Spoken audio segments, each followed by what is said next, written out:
Man has thousands of delusions, and he lives as a slave to those delusional illusions. There are many people living in the world, but their minds are all different, with no two that are alike. People have disagreements because everyone's minds and thoughts are different. This is the reason there are conflicts, wars, divorces, and arguments about what is yours and what is mine. A person's mind comes from his very form and shape, which gave rise to the Korean saying, "He is showing the value or price of his form."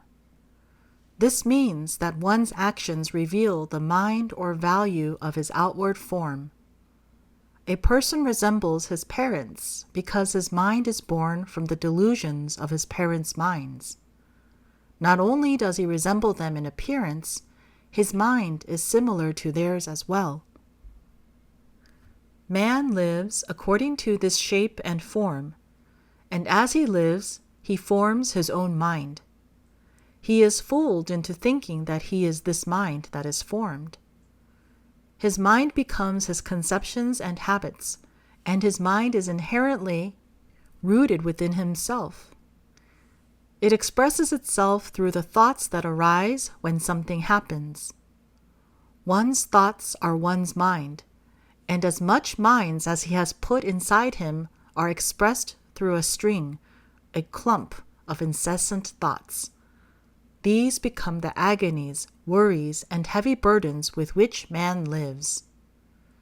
It was once said that around 70 to 80% of American citizens suffer from some sort of mental illness.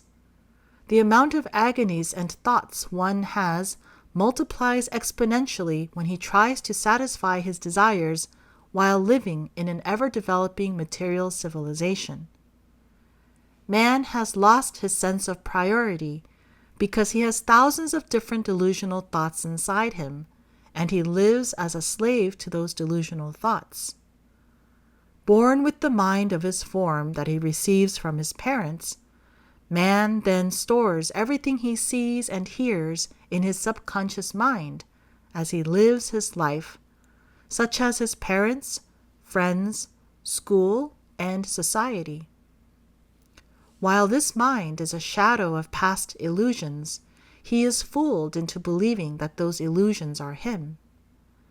Even as you are reading this book, it is your mind that orders you to read and your body that obeys. When the thought comes up in yourself that you must go somewhere, your body is put into action and it moves through that thought, your mind. For example, when you think that you must go to the bathroom, it is your mind that makes your body move. The minds of shadows, of illusions, of self-centered attachments are all illusions. A person who has taken in many such minds will live in an illusion to the extent of the minds that he has taken in, and he will suffer and be agonized to the same extent. All mental illnesses arise from these minds, these false delusions.